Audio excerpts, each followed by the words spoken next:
I don't know why it is that often the weather seems to match a man's moods, but this day in particular it had run a perfect parallel to mine. But at last the storm broke, and so did I. The only way to ease my mind was to turn to action. Scotland Yard was the perfect place to begin.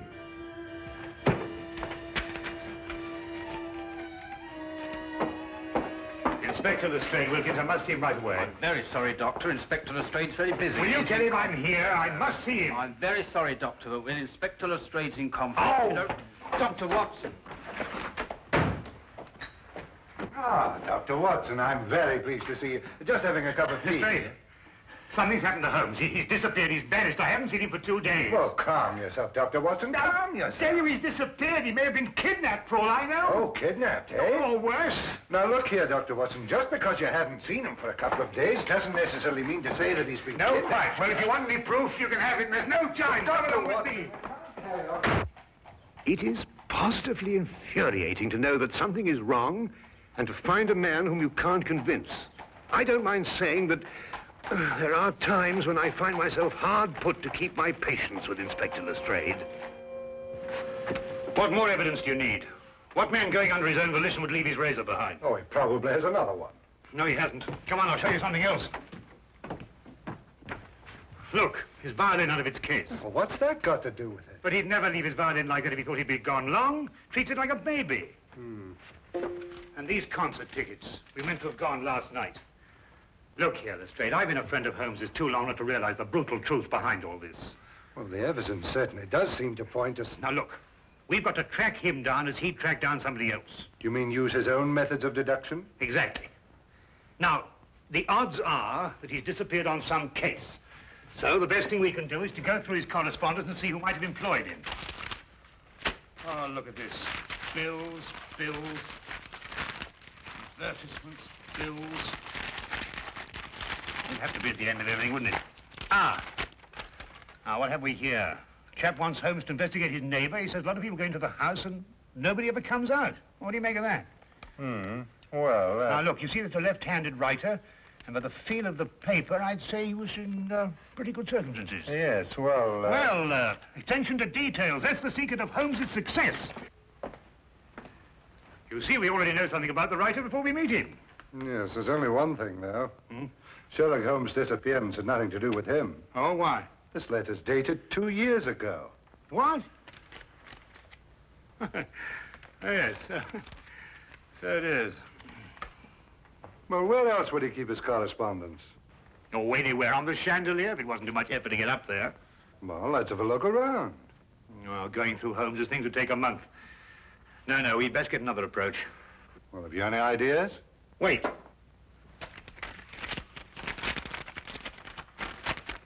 Dear sir, please call upon the undersigned at the earliest convenience on a matter of extreme urgency. Signed, John Smithson, Ye Quaint Old Curiosity Shop, 7 Bachelor Lane.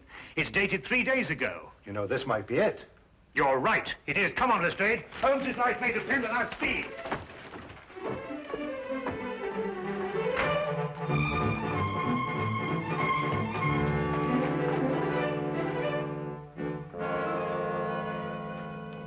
Sinister-looking place. Well, it looks just like any other old curiosity shop to me. You think so? Then why was this Smithson so keen to get Holmes here, eh? Yes, interesting. What do you mean all this stuff in the window? I mean the stuff that isn't in the window. Look, I don't understand you, Dr. Watson. What do you mean? Well, it's perfectly obvious, isn't it? No. Oh, isn't it?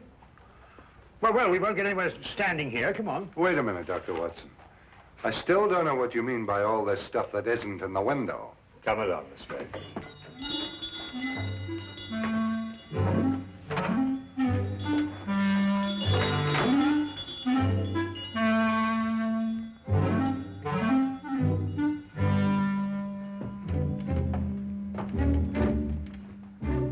Good afternoon, gentlemen.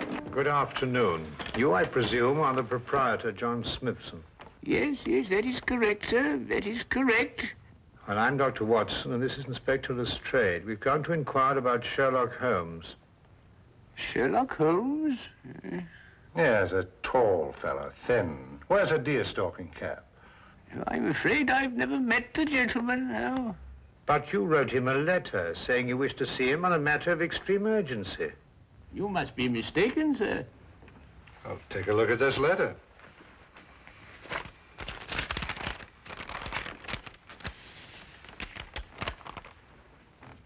Is that your handwriting? Oh, it isn't anything like my handwriting. Here, I'll show you what my handwriting is like.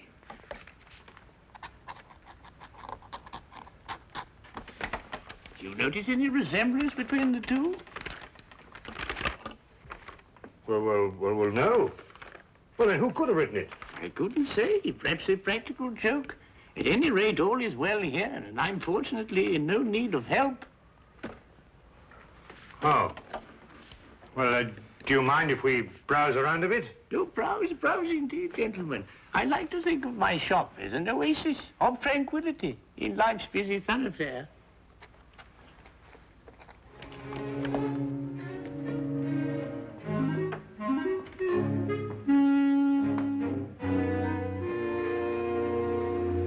What are you doing?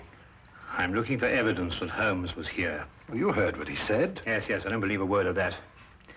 There's something about him. I don't trust him. It's as if I'd seen him before somewhere. Well, that's not very scientific. No, perhaps not. But I'd like to have a look round anyway.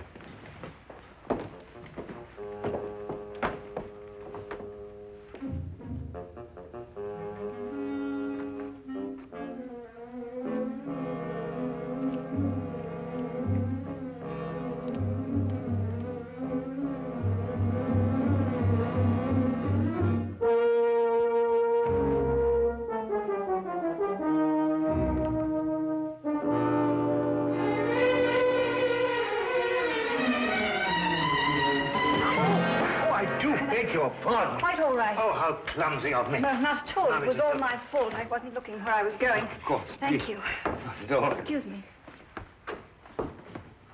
Oh, charming. Charming. Yes, all right, to business.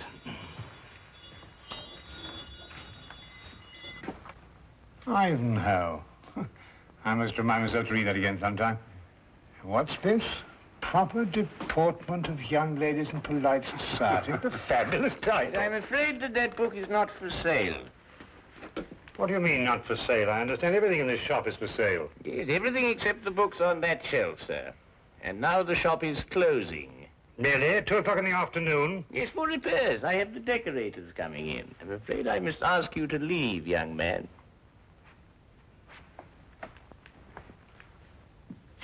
Cunning old rascal. Do you see how he tried to get rid of us, Lestrade? Oh, perhaps he has got some repairs to be done. Ah, nonsense. I insist on buying that book. Been looking for it for years. The proper deportment of young ladies in polite society. Precisely. I've been meaning to read that since I was a lad. Very well, young man.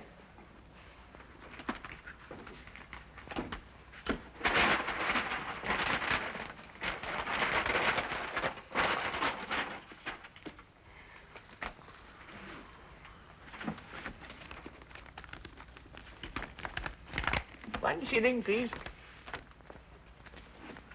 Thank you. Thank you. Go on, Lestrade.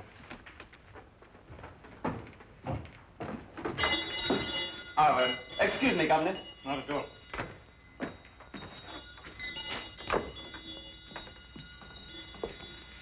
There's something about that Smithson I don't like. Look, this isn't the book I bought. It's much smaller. Safari through darkest Africa. Why, the chap's nothing but a crook. Oh, this is much more interesting than that other one. Look here. You and I are going straight on back in. Now listen. While I keep you in conversation, you scout around a bit. Well, he'll suspect we're up to something. No, of course he won't. Holmes and I did this in that red-headed league affair. Worked perfectly. Come on.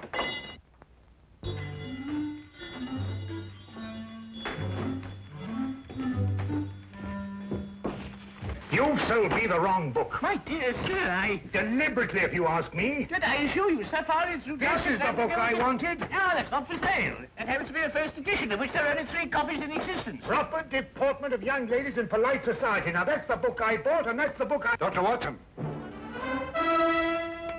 Holmes's clothes. I found them in an old pilot's chest. Oh, good Lord.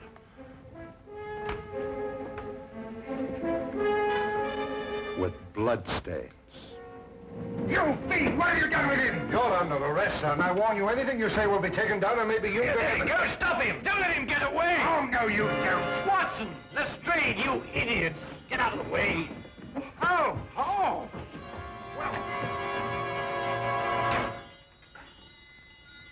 He's gone with the message. Who's gone with what message? An escaped convict with the message that woman left for him in the book. And it won't be easy to find him now that you two gentlemen have completely ruined my beautifully laid little trap. Naturally, I left my razor at home. I hardly needed it here, did I? The blood stains, Holmes. Red ink, Lestrade. I've been helping old Smithson make up his ledgers. And this escaped convict, who is he? John Carson. I expect you've had a report on him. Carson? Why, he got a life sentence for killing a man with a cleaver. That's him. He was using this shop as a message center, planting and picking up messages here from that book that you were so intent on buying. Oh, yeah. Proper deportment for young ladies in polite society. Smithson recognized him when he first came in. It seems that Carson was once employed here, but the old gentleman was afraid to go to the police. Why? Because Carson threatened to kill him if he did, so he sent for me instead. Hence my little disguise. You were waiting to nab Carson when he came in here for a message. Exactly. Oh, and we ruined it all. Oh, that's all right, Watson. The best laid plans of mice and men, you know. However, if we can trace the girl, then I... That'll be as hard as tracing Carson himself. Oh, I don't think it'd be all that difficult. It seems the good doctor has something up his sleeve. Only the name and address where the girl works. Well, how the deuce do you know that? Well, when I knocked her handbag out of her hand, I found a piece of paper, and on it was her hours of work and salary due to her.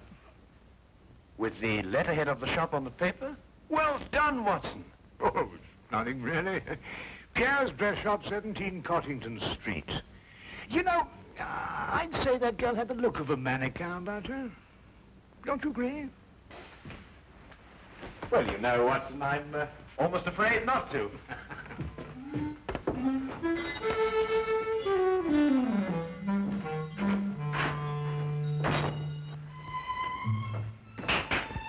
And now, mesdames and messieurs, you will see the supreme creation of Pierre with me, myself. Your niece, monsieur, she will find this ensemble irresistible. You did say your niece, n'est-ce pas? Yeah. Returning for the holidays from school in Switzerland, sir. Yeah. Oh, it's exquisite, no? Such symmetry, such subtle lines.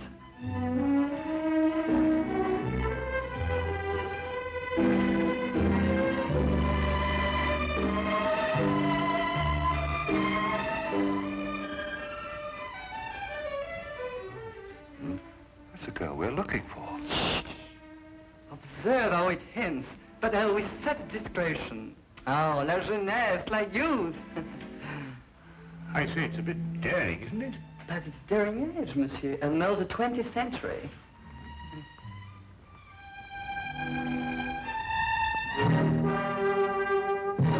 I wonder, sir, if I might have a word with the young lady in private. But... Officially, Monsieur, I'm Inspector Lestrade of Scotland Yard.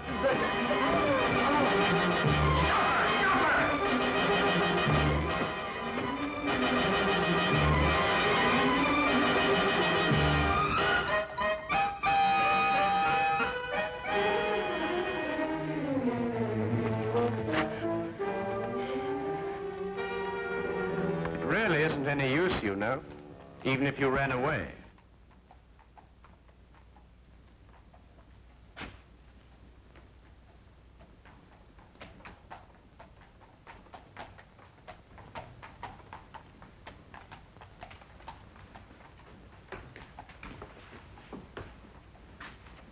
Well, I do not understand. Never before has one of my girl acted so.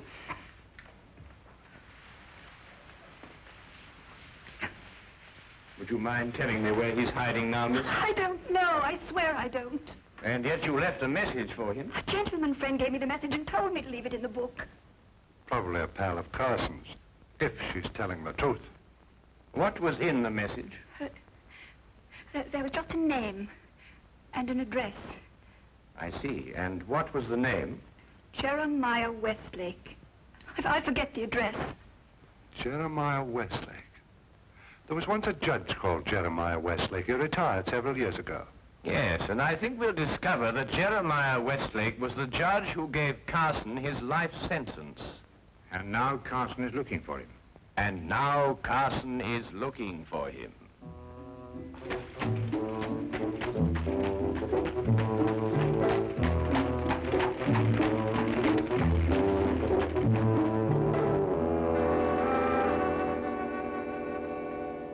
Mr. Holmes, Dr. Watson, and Inspector Lestrade.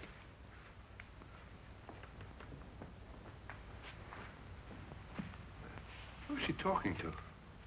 Well, what do you want? Court's now in session. State your case. Speak up, Mr. Holmes. Or has the cat got your tongue? Judge Westlake, I presume? Former Judge Westlake? Did Sherlock Holmes ever hear of him, Millamel? No. You're confusing him with the other Sherlock Holmes, the famous pastry chef. Oh, I never eat pastry. Disagrees with me. Of course, there's still another Sherlock Holmes, a third one, the famous detective. Oh, that one. Well, young man, say your piece. Court adjourns in exactly 1 minute. 10 years ago, you sentenced a man called John Carson to a term of life imprisonment for murder. Carson? G'day, Millamel. That'd be the Butcher Cleaver case. Murdered a man with it. Oh, yes. Unpleasant chap, Carson, if I remember correctly. Well, Mr. Holmes? When you sentenced him, he swore to kill you. Did he? Well, what of it? They all do. Routine. But he's just escaped from prison and has learned your address. Nonsense. Bluff. Sheer bluff. Eh, Millamel? They all bluff, young man. I wouldn't sleep a wink if I believed everything they swore to do to the judge. Sleep like tops, the two of us. In bed at 10 and up at 6. This man represents a very real threat, sir. That's all. Court adjourned. Sine die. And that, gentlemen, means postponed indefinitely.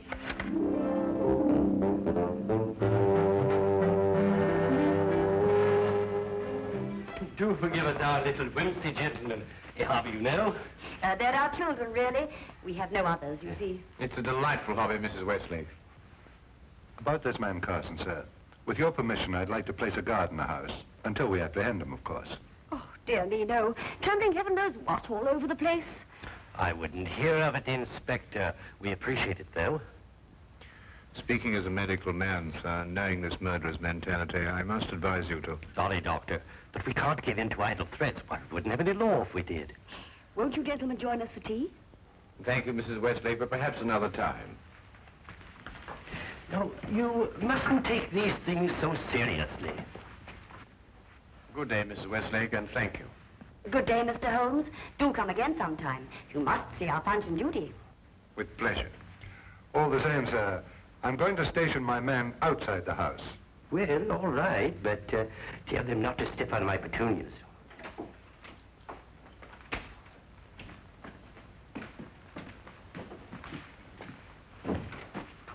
He says he's got a message for the judge, sir.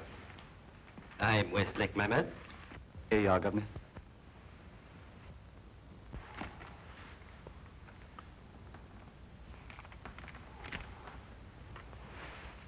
Dear Judge, I'm one of your old court attendants. I'm on me deathbed and I've got to make out me will for me little granddaughter. Will you come and help me and oblige? John Casket, 67 Clifton Road. Ever have a court attendant called John Casket, sir? Well, it's hard to say. I've had so many court attendants. Who gave you this note? Bloke on the street, sir. But he said to tell the judge he was in bed dying. What do you look like? How about bizarre, sir? Thin face, seedy looking, if you know what I mean. That's Carson, all right. What's he pay you? A couple of bob, sir. Oh, there you are, sir. Just the sort of thing to send you off on an errand of mercy to your death. Dear me, I never cease to marvel at the duplicity of human nature. Can I get the 2 bob, sir? Oh, yes, yes. Oh, thank you, kindly, come. Well, Holmes, we've got him. 67 Clifton Road. Yes, Wilkins. Yes, sir. Get the men together. We're going to Clifton Road. Not so fast, Lestrade. This might be a ruse. Of course it's a ruse. Of another kind. To get you to abandon the police cordon round the house. Oh, I see what you mean. Oh, well, if that's his idea, he's in for a surprise. I'm going to keep the cordon here. Good idea, Lestrade. Now, don't you worry, sir. Why, I'm not the least bit alarmed, sir. I'm going to have my tea.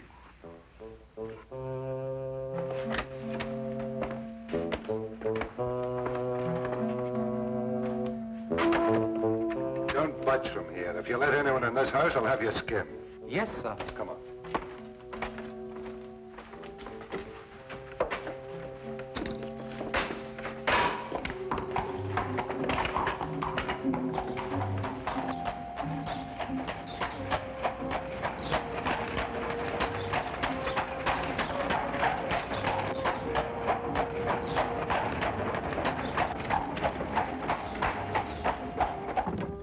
Oh, well, nab him either way. At Clifton Road or when he tries to break into the judge's house. Lestrade, who did that messenger describe? Carson, of course. And who else? You mean who else? Himself. He described himself, Lestrade. Cabby, turn around and go back to the house at once. As fast as you can. At last, I understood the cause for Holmes' concern. We had gone off and left the killer with the very man he'd sworn to kill. John Carson wasn't the kind of man to miss an opportunity like this. He was there, and we were not. There was nothing left for us to do but hope, and every passing second was against us.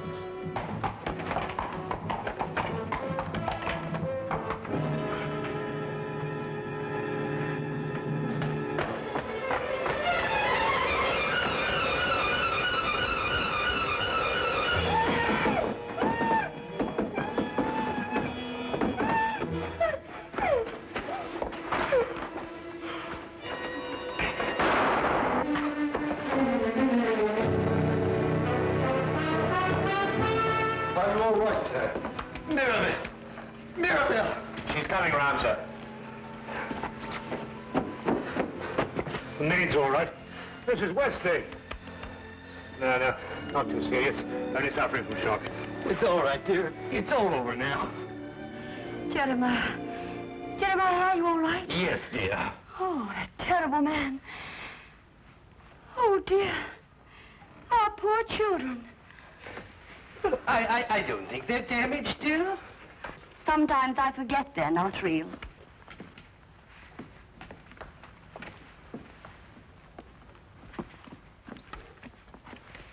Of course we're real. We're as real as any children. You were right about John Carson, Mr. Holmes. You were very right. How you ruined my life. Not at all, sir. Not at all. Yes, but I must do something to repay you. I'll teach you to be a puppeteer. A puppeteer? Yes, you'll love it. Greatest relaxation in the world. Teaches you to forget men like John Carson. Now, here. You hold the thing like this. Mm-hmm. And with this string, you move a hand. And with this, you move the feet. You pitch your voice up a little.